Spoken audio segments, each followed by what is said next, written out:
খুলনা প্রকৌশল ও প্রযুক্তি বিশ্ববিদ্যালয়ের সবশেষ পরিস্থিতি জানাতে আমাদের সাথে যুক্ত হচ্ছেন সহকর্মী কনক রহমান।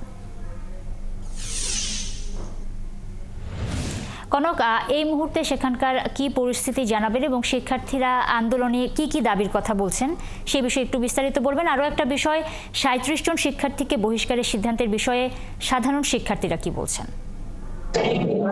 আমি এখন দাঁড়িয়ে আছি স্টুডেন্ট ওয়েলফেয়ার সেন্টারের সামনে। ঠিক এইখানে মিনিট ৩-৪ আগে শিক্ষার্থীরা একত্রিত হয়েছিল এবং একত্রিত হয়ে তারা এক দফা আন্দোলনে ঘোষণা দিয়েছে। এক দফা আন্দোলনটা কি?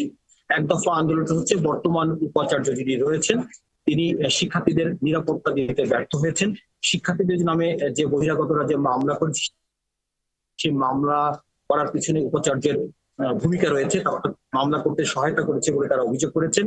একই সাথে যে ৩৭ জন শিক্ষার্থীকে বহিষ্কারের ঘোষণা দিয়েছে কর্তৃপক্ষ সিন্ডিকেট, সেই ৩৭ শিক্ষার্থী বহিষ্কারের পেছনেও উপাচার্যের ভূমিকা রয়েছে। আর এই কারণে তারা এক দফা দাবিতে তারা গিয়েছেন এবং এক দফা দাবি হচ্ছে অবিলম্বে উপাচার্যের পদত্যাগ এবং একই সাথে তারা নতুন উপাচার্য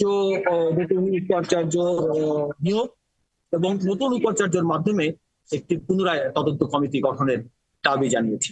এই দাবি জানানোর পরপরই এই আবাসিক এইখানে এই ক্যাম্পাসে যে আবাসিক যে ৬টি হল রয়েছে এটি তালা বন্ধ রয়েছে সেই ৬টি হল তালা ভেঙে ভিতরে প্রবেশ করার চেষ্টা করবে তারা, সেটা আমাদেরকে জানিয়েছে এবং ইতিমধ্যে ২-৩টি হলে তারা তালা ভেঙে প্রবেশও করেছে।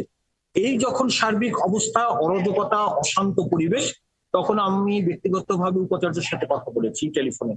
উপাচার্য বলেছেন তার পদত্যাগের দাবি শিক্ষার্থীরা করতেই পারে, তবে যেই অভিযোগগুলো এনেছেন শিক্ষার্থীরা তা অনভিপ্রেত এবং দুঃখজনক, কারণ এইসব ঘটনার সাথে তিনি কোনোভাবে জড়িত না। তিনি বলেছেন যে সিন্ডিকেট সভায় সিদ্ধান্ত নিয়েছে ৩৭ জন শিক্ষার্থীর সাময়িক বহিষ্কারাদেশ, সেই ঘটনার সাথে তার কোনো সম্পৃক্ত নাই।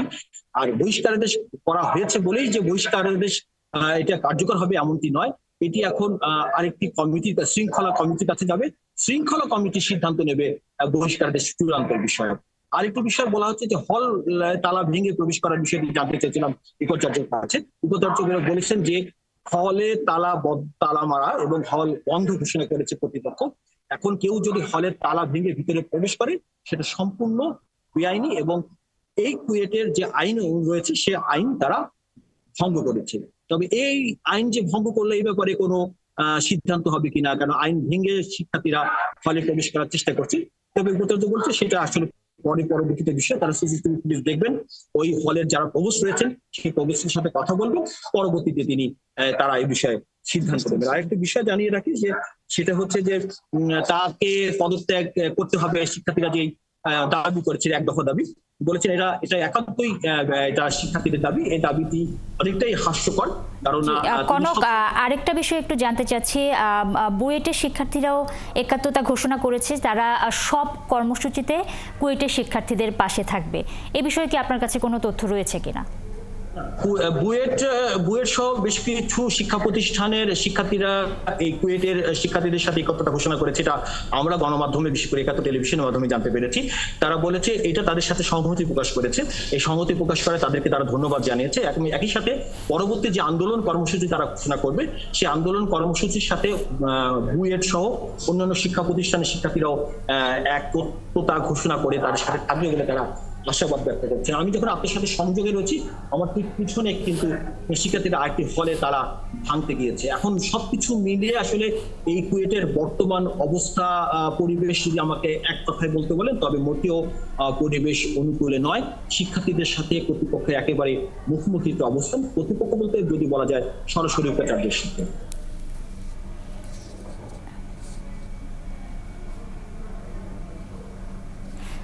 কনক, অনেক ধন্যবাদ আপনাকে। দর্শক, খুলনা প্রকৌশল ও প্রযুক্তি বিশ্ববিদ্যালয় থেকে আমাদের সাথে যুক্ত হয়েছিলেন সহকর্মী কনক রহমান, সেখানকার সবশেষ পরিস্থিতি তিনি আমাদের জানাচ্ছিলেন।